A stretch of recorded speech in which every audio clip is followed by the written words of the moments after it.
그 제가 이제 레위기를 가지고 이제 말씀을 준비하면서 재밌는 이 농담을 하나 들었습니다. 저 이게 너무 재밌었거든요. 레위기 별명이 하나 있는데 이거요. 레위기는 내 위기다. 그래요? 저 진짜 웃겼는데. 아 제가 이제 깨달았어요. 제가 재미없는 게 아니라 우리가 유머 코드가 좀 다른 것 같아요. 진짜 재밌었는데 알겠습니다. 그럼 잊어주세요. 네. 아유 시작부터 말렸네. 좋습니다. 그 레위기를 내 위기라고 할 만치 우리는 레위기를 읽고 묵상하는데 어려움을 겪고 있다는 이야기이겠죠. 그런 의미에서 제가 이제 레위기를 준비하면서 들었던 생각은 무엇이냐면 우리가 레위기를 묵상하고 누리는 데 있어서 우리가 산전적으로 조금 디테일하게 살펴보면 우리는 레위기를 은혜롭게 묵상하고 읽을 수 있겠구나라는 생각을 들었습니다. 왜냐하면 이런 의미에서 우리가 레위기에서 드려지는 그 제사 방식에 대한 그 행동 하나에 대한 의미를 살피면서 우리가 레위기를 읽어 나가면 우리는 오히려 예수 그리스도를 향한 사랑이 더욱더 깊어지고 넓어질 수 있다라고 말할 수 있는 것이 레위기가 갖고 있는 책의 위력입니다. 그 위력이라고 말할 수 있어요. 그렇기 때문에 오늘과 다음 주 두 번에 걸쳐서 레위기를 나누게 될 때 레위기를 통하여서 예수 그리스도를 더더욱 사랑하게 되시는 여러분 새청 여러분 모두가 되시기를 도전합니다. 제가 이제 본격적으로 말씀 진행하기 전에 좀 질문을 드려볼게요. 내가 지금까지 드려왔던 예배의 모습을 돌아봅시다. 그리고 내가 지금까지 드려왔던 예배 모습을 돌아보시건대 나의 예배의 자세과 나의 예배 모습에 대해서 몇 점 주실 수 있으십니까? 몇 점? 10점 만점 중에 나 10점이다. 나 9점.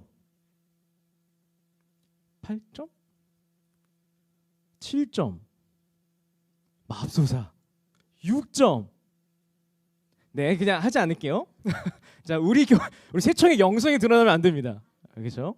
맞아요. 이 질문을 받아들이면 우리는 부담스럽게 된다는 것이죠. 우리는 이 질문에 답하기 위해서 여러 가지를 생각하게 될 거예요. 첫 번째는 내가 매주 드리는 예배 늦는지 빨리 오는지를 생각할 수도 있어요.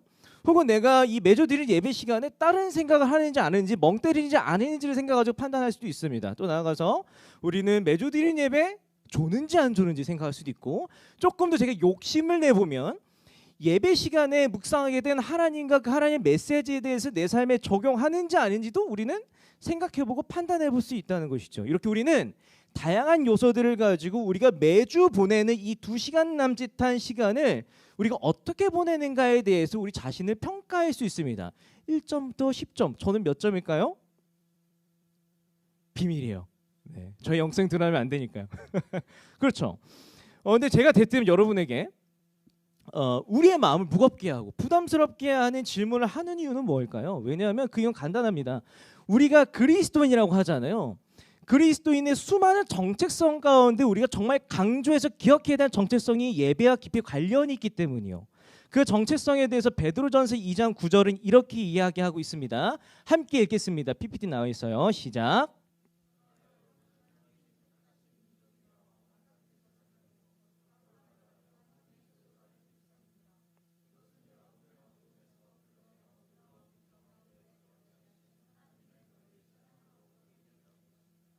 이 베드로전서 2장 9절에서는 여러분들을 향해서 뭐라고 하나요?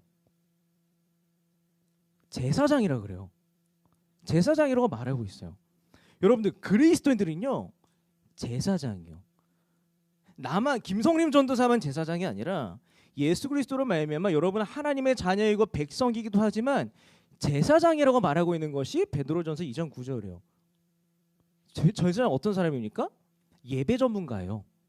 예배 전문가요. 여러분 예배 전문가시라니까요. 믿으세요? 그렇죠. 예배 전문가요. 그런 의미에서 우리는 이 제사장이라고 하는 거 예배에 대해서 나의 정체성 관련된 이 제사장 이 직책에 대해서 깊이 이해하고 예배 전문가가 되어야 할 필요가 있다는 것이죠. 그렇다면 여러분들이 제사장으로서 매주 드리는 이 예배는 무엇입니까? 예배를 어떻게 드립니까? 예배에 대해서 우리는 어떤 유익을 누리실 수 있으십니까? 제사장이신 여러분 대답해 주세요. 대답하기 애매하시다면 이때 강력한 위력을 발휘하는 책이 레위기다. 레위기다 말할 수 있다는 것이요.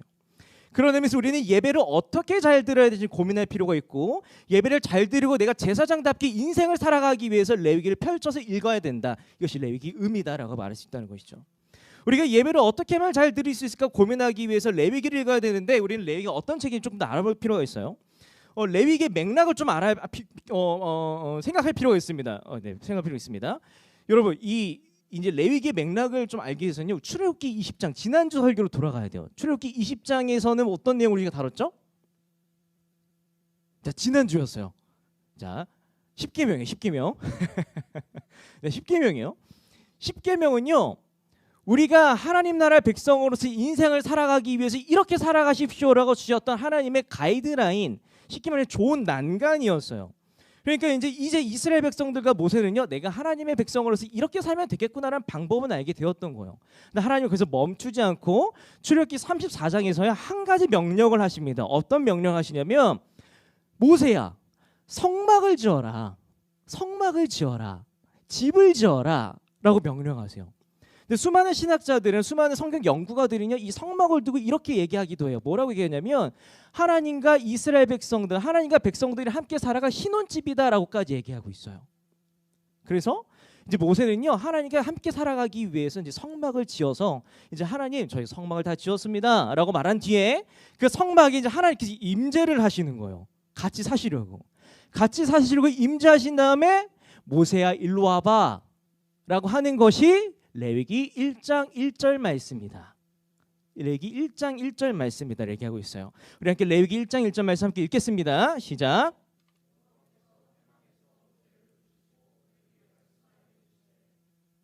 이제 막 함께 살기 위해서 이 성막으로 오신 하나님은요, 모세를 불러서 이런 말을 하는 거예요. 나는 너와 영원히 함께 살고 싶은데 우리 이렇게 함께 살자. 나는 너와 영원히 함께 살고 싶은데 우리 이렇게 함께 살자라고 이야기하는 것이 레위기예요. 이렇게 보면 레위기 진짜 달콤한 책 아닙니까? 그죠? 좀 달콤하던데. 이렇게 보면 달콤한 책이에요.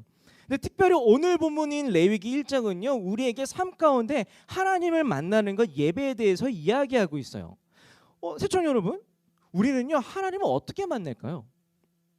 우리 이 시간 가운데 레위기 1장 말씀을 묵상하고 나누면서 우리가 예배를 더더욱 사랑하고 예배에 더더욱 몰입하시는 거룩한 제사장 세청이 되시기를 강력하게 도전합니다. 그래서 우리 예배를 어떻게 잘 드릴지에 대해서 나누기 전에 한 3가지를 얘기할 것인데, 첫 번째는 예배는 자기 부정의 자리다. 두 번째, 예배는 까먹었네요. 자, 예배는 뭐냐면 이거요. 빚진 마음으로 드린 자리다. 예배는 내가 적극적으로 참여하는 자리다. 이 3가지를 가지고 이야기를 좀 나눠보겠습니다. 우리가 이 말씀을 나누기 위해서 레위기 1장 4절에서 9절 말씀을 조금 더 쉬운 언어인 현대인의 성경 버전으로 다시 한번 읽어볼게요. 시작.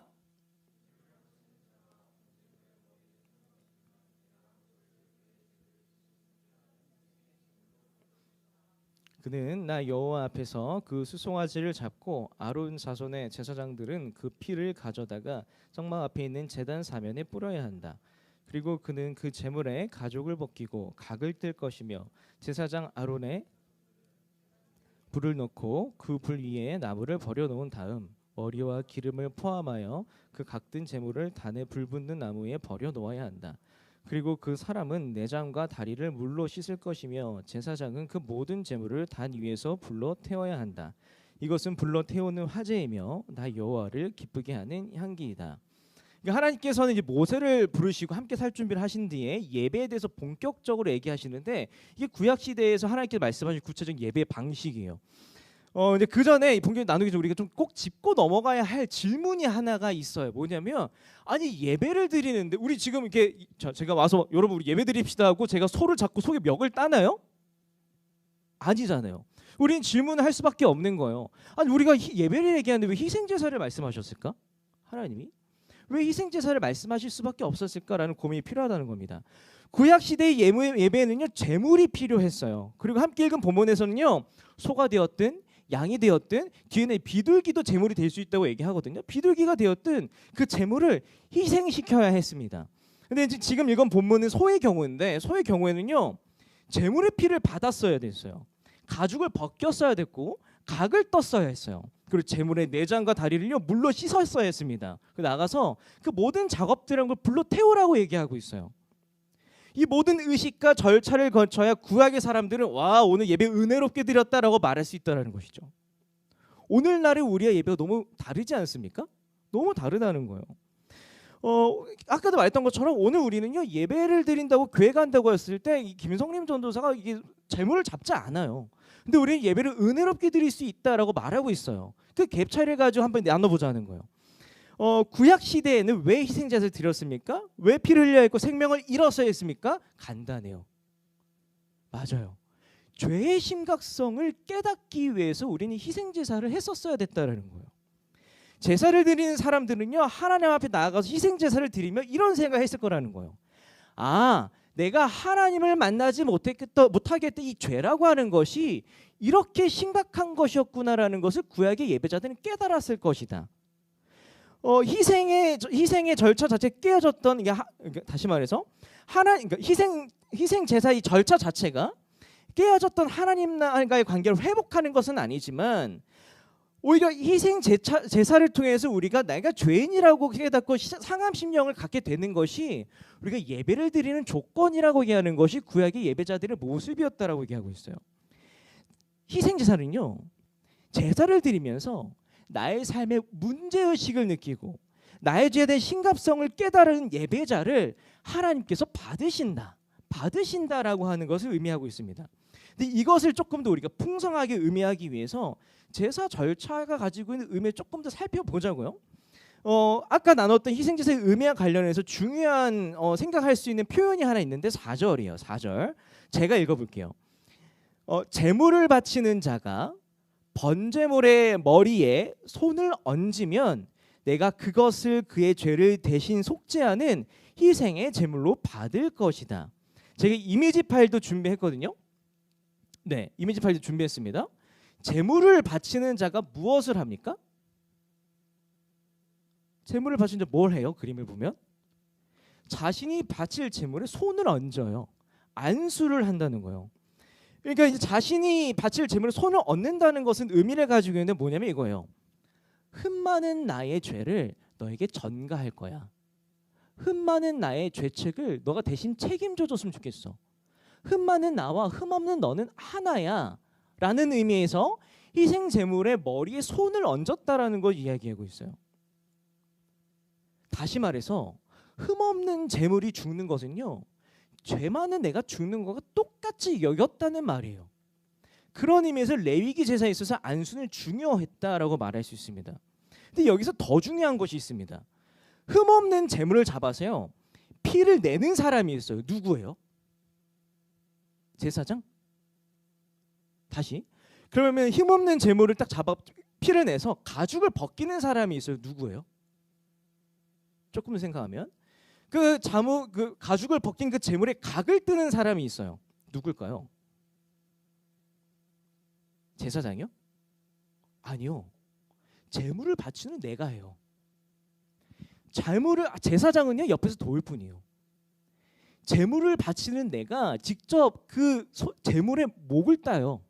가죽을 벗겨요. 각을 떠요. 태우는 거예요. 제사장이 하는 거예요? 아니요. 내가 하는 거예요. 내가 하는 거예요. 내가 나의 죄를 대신하고 있는 저 제물을 직접 가르고 또 갈라서 제물을 준비하고 있는 거예요. 내가 나를 가르는 것이고 내가 나를 죽이는 것이 그 당시 희생제사의 예배의 모습이었어요. 희생제사의 목적은 뭐라고요? 죄의 심각성을 깨닫는 거였다니까요. 죄의 심각성을 깨닫는 것이었어요. 아마 구약시대 예배를 드렸던 사람들은요 생각했을 거예요. 나라고 여겨지는 그 재물을 가르고 또 가르면서요 와 나의 죄가 이토록 심각한 것이었다니, 나의 죄가 이토록 극악무도한 것이었다니, 나의 죄가 이토록 잔인한 것이었다니 라는 생각을 했을 것입니다. 여러분 이 소나 염소를 제물로 바쳐 보신 적 있으세요? 혹은 소나 염소가 이 도축되는 걸 보신 적 혹시 경험해 보신 적 있으세요? 저는 비슷한 경험을 한 적이 있어요. 얼마 전에 탄자니아 선교였습니다. 탄자니아 선교를 갔는데 가신 분은 아실 거예요. 이제 저희가 마사이 부족이 있는 그곳을 갔는데 이 선교사님께서 와 이게 우리 선교팀이 왔으니까 염소 고기로 파티를 벌여주겠다 이렇게 말씀하셨어요. 그러면서 그 선교사님께 하셨던 얘기가 있는데 염소 잡아볼 사람, 염소 잡는 거 볼 사람이라고 얘기를 하시는 거예요. 그렇죠? 딱 그 얘기를 듣는데 이게 저는 망설였어요. 정말 망설여졌지만 그래도 이 전도사로서의 가오가 있잖아요. 아니 내가 전도사로서 내가 앞장서 봐야 되지 않나 고민하다가 결정했어요. 한 템포 늦게 가기로. 그래서 한참 잡고 있을 때 저는 한 템포 늦게 가서 봤어요. 근데 이제 보는데 저는 이게 너무 이렇게 두려워하면서 보고 있는데 팀장님은 다르시더라고요. 팀장님은 그 모든 순간을 보면서 이게 신체 기관이 이렇게 생겼구나 라고 보시더라고요. 팀장 아무거나 하는 게 아닌 것 같아요. 근데 그런 의미에서 딱 보는데 저도 인상이 찡그러졌어요. 눈 뜨고 보기 힘들었어요.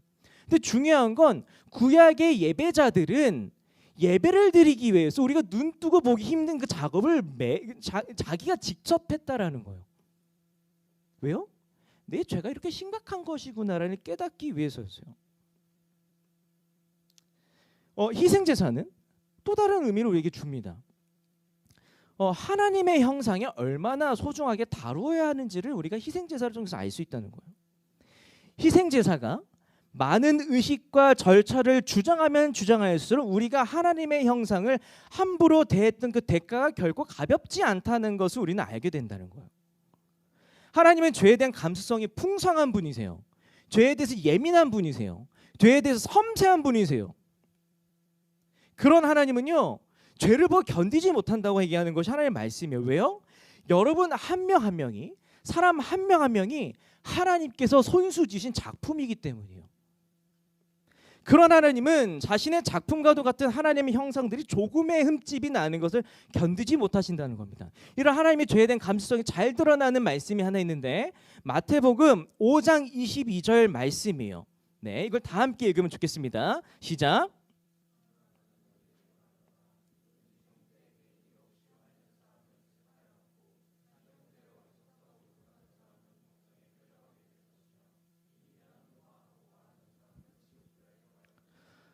여러분 살아오시면서 이 바보 안 해보신 적 있으세요? 그렇죠. 그래요? 저 많이 해봤는데. 그래요. 그렇군요. 좋습니다. 그래요. 어쨌든 간에 우리가 흔히 하는 바보라고 하는 말 한마디에도 하나님은 너무 예민하게 반응하시는 거예요. 아니 우리가 흔히 쓰는 그 비난하는 말이고 그냥 농담으로 상대방을 깎아내리는 건데 거기에도 하나님께서 반응하신다라는 거예요. 근데 하나님이 이런 마음이 담겨 있어요. 너희가 무슨 자격으로 내 자식과 내 작품에 흠집을 내냐. 너희가 내 자식 내 작품에 흠집을 낼 자격이 없다. 내 소유를 네 마음대로 부술 자격이 없다. 만약 부수었다면 너희가 그것을 배상해라 라고 하는 것이 희생제사를 통해서 드러나는 하나님께서 하나님 형상 얼마나 아끼고 있는가에 대한 마음이에요. 그런데 하나님은요 딜레마에 빠지실 것 같아요. 내 자녀를 흠집낸 게 누구예요? 내 자녀예요. 내 자녀를 흠집낸 사람이 내 자녀라니까요. 그래서 무엇이 필요했다고요? 희생제사가 필요했던 거예요. 희생제사가 필요했습니다. 구약시대의 사람들은 하나님의 자녀로서 또 다른 자녀를 파괴하고 흔들며 살아온 것에 대한 무게와 그 깨우침을 나 대신 올려지는 흠없는 제물을 통해서 묵상하게 되었을 것입니다. 나의 죄가 결코 가볍지 않구나. 나의 선택에 분명히 문제가 있었구나. 사랑하는 시청자 여러분, 희생제사는 우리에게 이런 얘기를 하고 있어요. 예배는 하나님 앞에 자기 자신을 제물로 드리는 시간입니다. 예배는 하나님 앞에서 나를 파헤치는 시간이 예배입니다. 시청자 여러분, 계속 주장하지만 예배란 하나님께 자기 자신을 제물로 바치는 시간입니다. 기억하시기 바랍니다. 예배자는요 예배를 드리는 가운데 자기 자신을 죽여야 돼요. 예배자는 예배를 드리는 시간 가운데 자기 자신을 비워내야 돼요. 구약의 예배자들은요 직접 짐승을 도살하고 피를 받듯이 예배자들은요 새청은 자기 고집과 자아를 모두 조각내고 마음을 부숴야 하는 것이 예배라는 것이죠. 예배자 새청은요 하나님 앞에서 지난 한 주간 지은 모든 죄를 두고 가슴 아파해하는 것이 예배라는 거예요. 자신의 깨어진 내면과 감정과 욕심과 탐욕을 하나님께 온전히 제물로 올려드리고 그걸 불태우는 것이 예배라는 거예요. 그것이 예배다. 이것이 구약의 희생제사가 오늘날 우리에게 도전하고 있는 예배의 모습이에요. 사랑하는 새청 여러분, 예배 가운데 나를 성찰하시기 바랍니다. 예배 가운데 나의 악한 습성과 생각들과 가치관을 단호히 거절하시고 그걸 하나님 앞에서 불태우시기 바랍니다. 그것이 옆에 있는 하나님의 형상들을 괴롭히고 훼손하고 파괴했던 것이 가능성이 높기 때문이에요. 이것이 바로 진정한 제사장으로서 예배를 드리는 모습이다라고 말할 수 있어요. 진정한 제사장이 되기 위해서 우리가 조금 더 생각해봐야 예배의 차원이 있습니다. 예배는요, 우리가 빚진 마음으로 드리는 거예요. 이것과 관련된 얘기를 레위기 1장 1절에서 3절 말씀을 통해서 한번 해보겠습니다. 생각해 보겠습니다. 함께 읽어볼까요? 시작.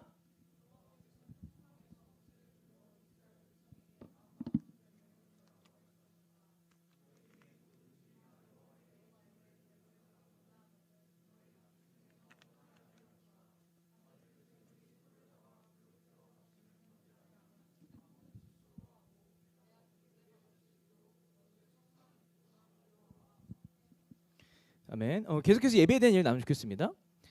지금 보시면은 저희가 이제 하나님은요, 먼저 자기 자신을 예배 가운데 만나기 위해서 준비하라고 하는 것이 있어요. 뭘까요? 준비하라고 하셨어요. 숫소, 재물이에요, 재물. 근데 숫소를 준비하라고 하는데 재물을 준비하라고 하는데 이 재물의 특징이 하나 붙어요. 뭘까요? 맞아요, 흠이 없는. 와, 이거 본격 소통하는 설교하는 거 되게 재밌네. 좋아요. 자, 흠이 없는 재물을 준비하라고 말씀하시는 거예요. 그럼 우리가 이 흠이 없는 재물이라고 하는 거에 대해서 우리가 이제 1세기로 넘어가서 1세기가 아니라 이제 구약시 넘어가서 상상을 해봅시다. 이제 이 구약의 예배자들이 흠이 없는 재물을 준비하기 위한 과정도 한번 상상해 보자는 거예요. 그 당시에 가정에는요, 이 가축이라고 하는 재산들을 갖고 있어요. 근데 재산을 증식하기 위해서 가축을 번식시켜야 했는데 가축의 번식을 위해서 가장 튼튼하고 건강한 수컷을 애지중지 길렀던 것이 그 당시 가정이었어요. 암컷 수가 엄청나게 많았지만 그 당시 사람들이 생각하기에는 이렇게 이제 암컷인 재물이 많아봤자 숫소가 생명을 주지 않으면 뭐 이렇게 날 수 없다라고 생각했던 것 같아요. 그런 의미에서 그 당시 사람들은 숫소나 숫송아지 않은 순연소를 진짜 애지중지 길렀는데 어쩔 때는 때로는 그 숫소와 그 재물들을 염소 같은 것들을 자기 가족처럼 여기면서 길렀대요. 너무나 소중하니까 흠집 낼 수 없으니까 이 소가 조금이라도 상하면 우리는 재산을 증식할 수 없으니까 가족처럼 여겼다는 것이 그 당시에 목축, 그 가축을 기르는 모습이었다고 할 수 있습니다. 오늘날로 따지면요, 이런 거예요. 숫송아지를 너무나 귀하게 기르다 보니까 이를테면 우리는 이름도 지어주고 철수 이렇게 이름을 지어주면서 길렀다고까지 우리는 상상해 볼 수 있는 것이 그 당시에 가정의 모습이었어요. 그만큼 흠이 없는 재물은요, 온 가족들이 사랑했던 친구이자 가족이었다라고도 말할 수 있습니다.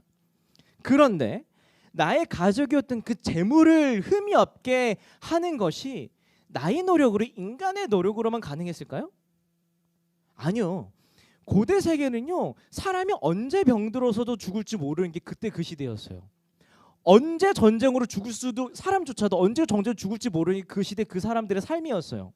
하물며 가축도요, 언제 병 걸려서 죽을지 모르고 언제 전쟁으로 잃을지 모르는 거였어요. 그 당시 사람은 생각했습니다. 내가 이 힘이 없는 재물을 잘 가꾸고 길러내는 것도 하나님께서 함께 길러줘야지만 가능한 것이구나라는 생각을 했다는 것이죠.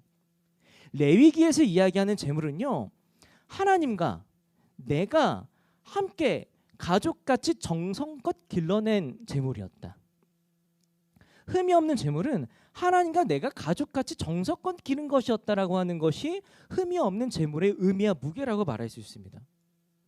그렇다면 하나님은 왜 자신을 만나기 위해서 가족과도 같은 그 흠 없는 재물을 제사 때의 재물로 드리라고 했을까요?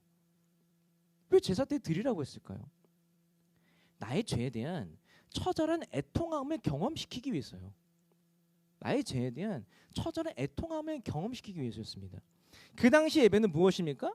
나의 죄로 인해서 깨어졌던 하나님과의 사이가 제물을 통해서 다시 회복되는 것이었어요. 만날 수 없었던 우리가 다시 화해하는 것이었어요. 세상에서요, 내 마음대로 살다가 흠집 날 대로 흠집 난 내가 내 인생 답이 없구나 느끼고 다시 하나님 앞에 나가서 예배 드릴 때 아무 흠집 없는 그 가족 같은 숫소를 제물로 하나님 앞에서 잡을 때 그 예배자의 마음은 어땠을까요? 그 예배자의 마음 어땠을까요? 애통하고 슬펐을 거예요. 가슴 시렸을 거예요. 가족과도 같았던 그 재물은요, 나에게도 더없이 소중한 가족이었지만 자신도 함께 길러준 하나님께서도요 소중한 것이었을 거예요. 그 소중함이란 가격이나 가치를 넘어서 예물을 가지고 하나님께 가까이 나아가는 예배자가 자신의 죄에 대해서, 자신의 상태에 대해서요 강력하게 정신 차릴 수 있는 장치였어요. 강력하게 정신 차릴 수 없게 만드는 요소였다고 말할 수 있어요. 와, 네가 지은 죄가, 악한 삶에 대한 대가가 이거야. 이렇게 아픈 거야. 이렇게 쓴 거야. 네가 옆에 있는 그 하나님의 형상 훼손하면서 살았지? 그 사람은 누군가의 가족이야. 이런 메시지를 주시려고 했던 것이 희생제사의 또 다른 의미라고 할 수 있습니다. 자신이 가장 사랑했던 친구이자 가족을 제물 삼아서 하나님께 나아갔던 예배자의 마음에는 찢어지는 애통함이 가득 차게 되었을 것입니다. 그리고 깨달았을 거예요. 나의 죄의 대가가 이만큼 심각한 것이었구나. 우리는 그제서야 애통한 마음으로 하나님을 만날 수 있다. 이게 진정 어린 하나님 예배자의 모습이다 말할 수 있습니다. 이런 예배자의 마음에 대해서요 다윗은 노래하고 있어요. 시편 51편 17절 말씀입니다. 이것도 함께 읽겠습니다. 시작.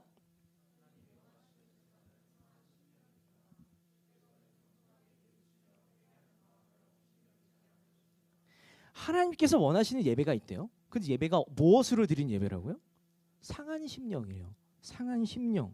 그러니까 자신의 상태에 대해서 자각하는 거예요. 그 마음이 아픈 거예요. 예배자는 자신이 하나님과 멀어진 삶을 다시 살게 되었을 때 악한 삶을 선택하는 그 순간순간마다 떠오르지 않았을까요? 내가 지금 이런 악한 선택을 하고 싶은데 나 이 악한 선택으로 말미암아 내 가족 같은 그 철수가 죽었는데 내가 지금 다시 한번 하나님과 벗어나서 살고 싶은데 내가 이 벗어난 삶을 살면 다시 돌아올 때 또 다른 나의 사랑하는 가족 철수 2가 죽겠지? 라는 마음을 가지고 살았을 거라는 겁니다. 이런 마음을 뭐라고 할까요?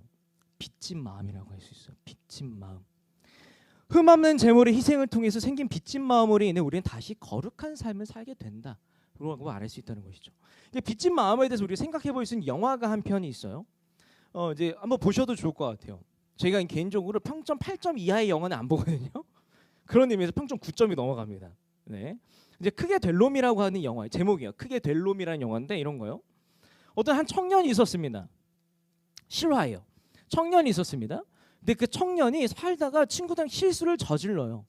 실수를 저질렀는데 작은 실수였거든요. 저질렀다가 이제 동네 어른을 만났는데 동네 어른이 그냥 이게 이제 조금 격려해준 차원에서 또 크게 될 놈이요라는 얘기를 한 거예요. 근데 크게 될 놈이란 그 얘기를 들으니까 그 청년이 마음에 허영심이 생깁니다. 그러니까 점점점 큰 죄를 짓기 시작하는 거예요. 근데 그때마다 그 청년의 어머니는요 자신의 유산이었던 밭을 빨아서 구치소에서 꺼내주고 계속 희생해서 그 청년인 아들을 구해줍니다. 근데 중요한 건 그 청년은요 크게 될 놈이라고 하니까 허영심에 가득 차서 결국에는 사형수에 이르기까지 돼요.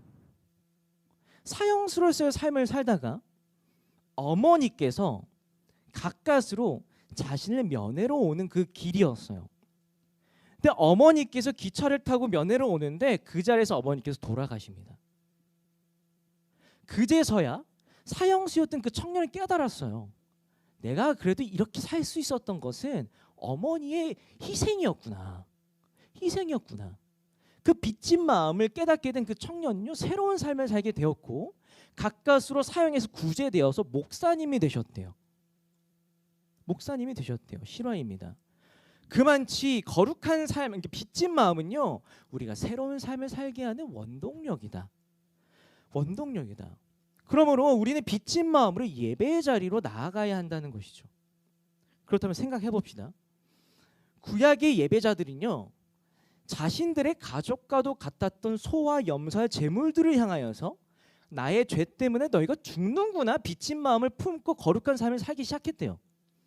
크게 될 놈이라고 하는 그 영화에서는요 어머니의 희생을 생각하면서 그 빚진 마음을 가지고 내가 거룩한 삶을 새로운 삶을 살아야겠구나 라는 생각을 했대요.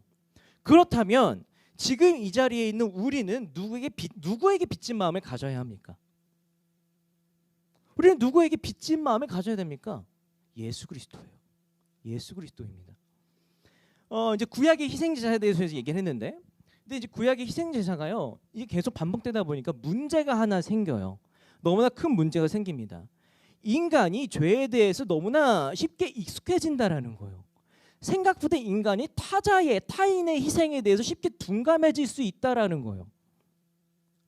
처음에 예배자들은요, 죄를 짓는 순간마다 와, 나 때문에 나의 가족이 희생이 되었어.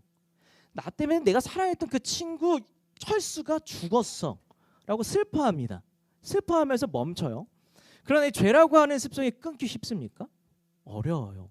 죄가 반복이 되는 거예요. 죄의 습관이 반복이 되고 반복되다 보니까 희생제사가 형식적인 제사가 되어버렸다는 거예요. 그러다 보니까 희생제사의 의미가 상실되었어요. 옛날에 희생제사를 드리면서 내가 죄인이라고 깨달았지만, 죄가 반복되고 그 죄가 익숙해지니까 희생제사가요, 빨리 드리고 빨리 맛있는 거 먹으러 가야겠다 정도로 깎아내려졌다라는 거예요. 이러한 행태에 대해서 히브리서는 문제 제기를 합니다. 이게 오라라고 문제 제기를 하는데, 그 얘기가 히브리서 10장 11절에서 나오고 있어요. 함께 읽겠습니다. 시작.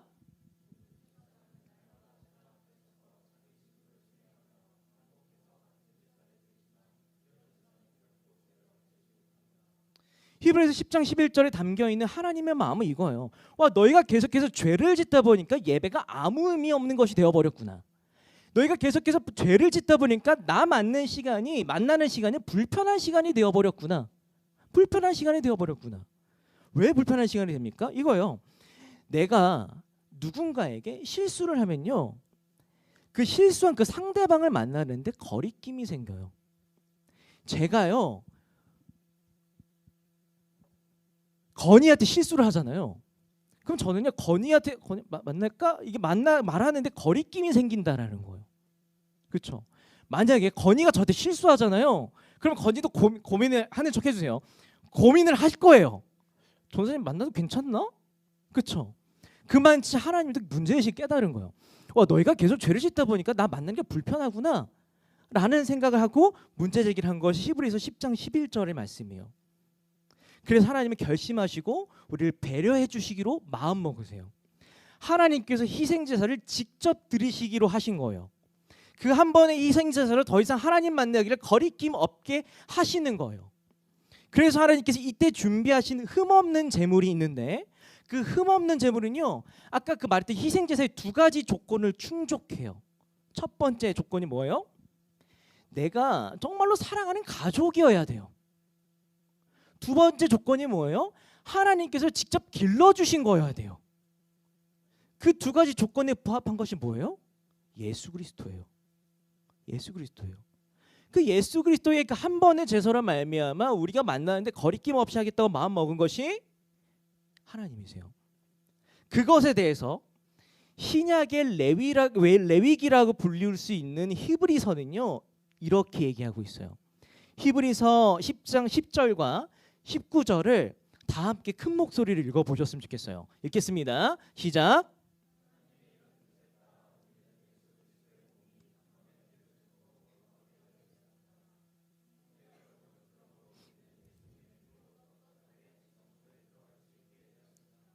그리고 예배자리에 나와서 하나님을 만나는데 어떻게 만난다고요? 떳떳하게 만난대요. 떳떳하게 만난대요. 우리는 누구에게 빚진 마음을 가져야 됩니까? 예수 그리스도요. 아, 하나님의 아들 예수님이 나 때문에 희생되셨구나. 우리는 그 예수 그리스도께 빚진 마음을 가지고 예배를 드려야 됩니다. 그 빚진 마음으로 살아야 됩니다. 이것이 진정한 제사장의 마음이에요. 그러면 시청자 여러분, 예배 가운데에 그 예배 너머의 삶 가운데에 늘 예수님을 기억하시면서 살아가시기 바랍니다. 예수님께 빚진 마음으로 살아가시기 바랍니다. 우리가 거룩하지 않은 선택의 순간에 우리가 실수하고 실패하고 넘어지는 그 모든 순간에 예수님을 떠올리시기 바랍니다. 예수님의 희생으로 말미암아 나는 실수해도 삽니다. 예수님의 희생으로 말미암아 나는 넘어져도 삽니다. 그럼에도 불구하고 삽니다. 예수님께 빚진 마음으로 예배 자리에 나오고 예수님께 빚진 마음으로 감사하면서 삶을 살아가는 것, 이것이 회개의 삶이고 진정한 제사장의 삶이다라고 얘기하는 것이 오늘 레위기 본문이에요. 이제 마지막입니다. 마지막 얘기인데 마지막 예배는 우리가 적극적으로 참여하는 자리라고 하는 것을 얘기하고 싶어요. 레위기 1장 4절에서 9절 말씀인데 아까 읽었던 것이기 때문에 읽지 않을게요. 읽지 않고 바로 넘어갈게요. 근데 오늘 예배를 보면 또 특이한 게 있어요. 이게 계속 강조하는 것이지만 오늘 본문을 보건데 아까 이제 질문 드렸던 거, 예배를 주도하는 사람이 누구예요? 이끌어가는 사람. 맞아요. 맞아요. 흠없는 재물을 잡아서 피를 내고 가죽을 벗기고 각을 뜨는 사람이 누구예요? 나예요. 나라는 거예요. 우리는요 제사장 곁에 돌 뿐인데 우리는 오해하는 것이 있어요. 여러분 우리 교회 예배 인도자가 누굴까요? 김성림 전도사? 아니에요. 여러분이라는 거예요. 여러분이라는 거예요. 저는요 전도사는요 목사는 여러분들이 하나님께 나아갈 수 있는 환경과 조성과 조건들을 만들어줄 뿐이에요. 예배는 여러분들이 적극적으로 참여하는 것입니다. 오늘 레위기는 여러분께 말하고 있어요. 여러분 끌려가듯이 예배드리지 마십시오. 적극적으로 예배드리십시오. 예배를 수동적으로 드리는 공동체는요 타락해요. 그리고 예배를 능동적으로 드리는 공동체는 살아나요. 이거 제 생각이 아니라 교회사와 레위기에서 강력하게 주장하고 있는 메시지예요. 여러분 교회사 가운데 가장 교회 침체기라고 부를 수 있는 때가 언제입니까? 그리고 교회와 세상이 가장 어두웠다고 말할 수 있는 시대가 있어요. 언제일까요?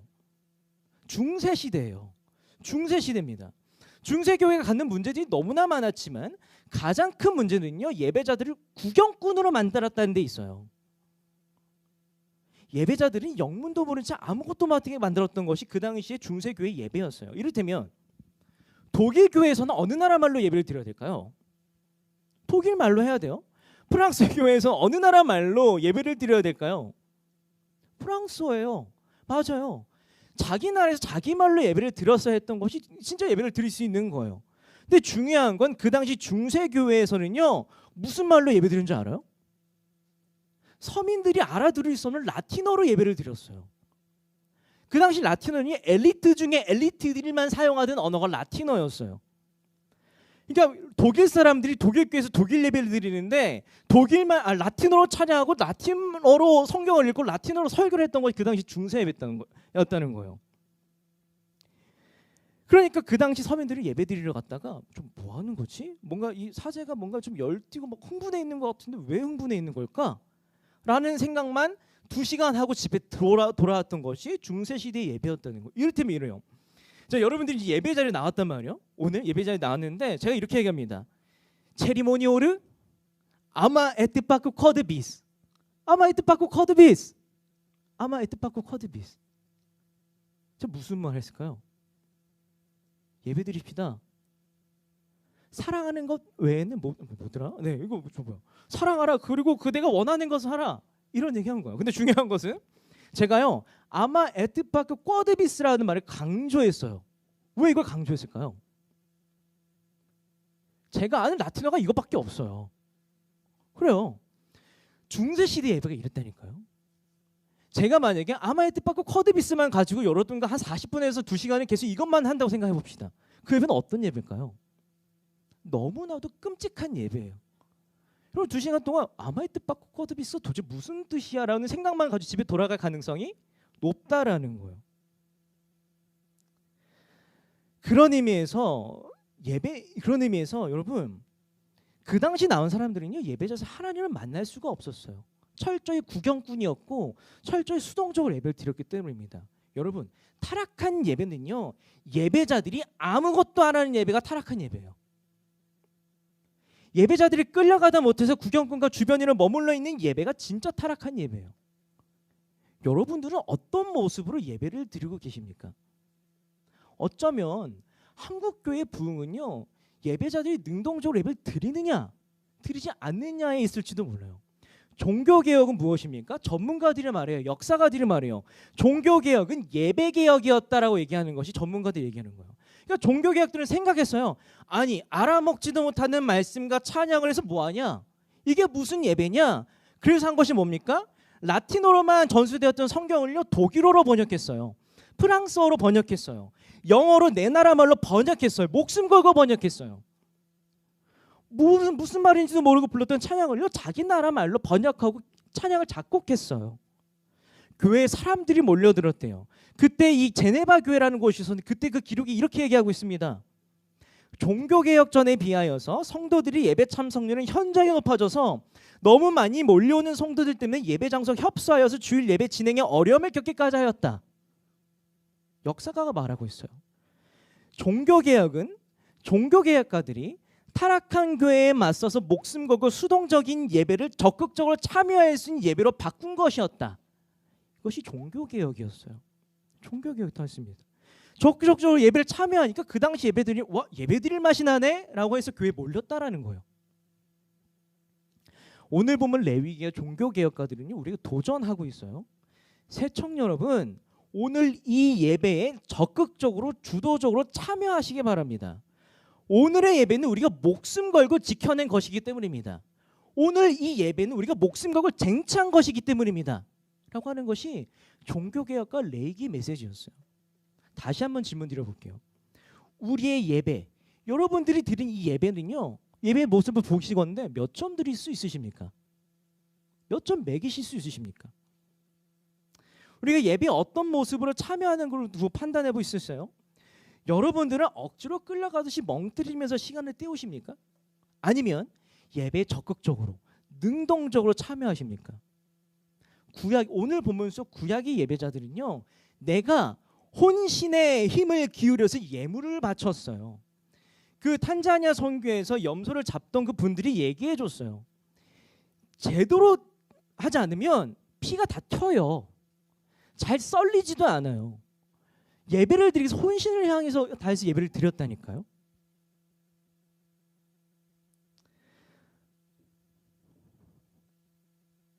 이것이 예배였어요. 종교개혁가들은 목숨을 걸고 성경을 번역했어요. 목숨을 걸고 자기 나라의 언어로 하나님의 그 말씀을 번역했어요. 그러므로 여러분 예배 적극적으로 참여하시기 바랍니다. 이것이 진정한 예배자이고 진정한 제사장으로서의 모습입니다. 그러므로 자 갑자기 감동을 깰게요. 예배 늦지 마세요. 예배 늦지 마세요. 그리고 힘껏 찬양하세요. 선포되는 말씀에 능동적으로 움직이세요. 적으시고 묵상하시고 삶에 적용하세요. 왜요? 구약의 예배자들이 혼신을 기울여 드렸던 예배를 헛되이 하지 않기 위해서입니다. 나아가서 수많은 종교개혁가들이 목숨을 걸고 지켜낸 것이 오늘의 이 예배이기 때문입니다. 예수 그리스도께서 희생제물 되어주심으로 말미암아 언제든 담대하게 하나님께 아빠 아버지 나 왔어요 말할 수 있게 해주신 것이 오늘의 이 예배이기 때문이에요. 이제 좀 말씀을 맺을게요. 어우 많이 늦었네. 평소보다 많이 늦었어요. 그리스도인은 늘 자신의 예배드리는 모습을 성찰할 필요가 있습니다. 왜냐하면 하나님은 우리에게 제사장이라는 이름을 지어주셨기 때문이에요. 여러분 하나님의 자녀이고 백성이기도 하지만 잊지 마세요. 여러분 제사장이에요. 요한계시록은요 우리가 마지막 날에 있을 모습을 두고 자녀입니다 라고 하는 것이 아니라 마지막 날에 여러분 제사장이자 왕 같은 자들로 있을 것입니다 라고 얘기하고 있기 때문이에요. 이것이 여러분들의 모습이에요. 그러면 우리가 진정한 제사장으로서 예배를 잘 드리고 예배를 잘 누리기 위해서 세 가지 기억합시다. 첫 번째, 예배는 나를 성찰하는 것입니다. 두 번째, 예배는요 빚진 마음을 갖는 거예요. 세 번째, 예배는요 적극적으로 참여하는 것이에요. 사랑하는 새청 여러분, 사랑하는 새청 여러분, 우리가 예배 가운데 나의 죄됨을 성찰하고 그럼에도 불구하고 목숨 바쳐 사랑해 주신 예수님의 빚진 마음을 가지면서 예배의 자리로 적극적으로 나갈 때 우리는요 예배를 사랑하게 될 것입니다. 우리는 진정한 제사장으로 살아가게 될 것입니다.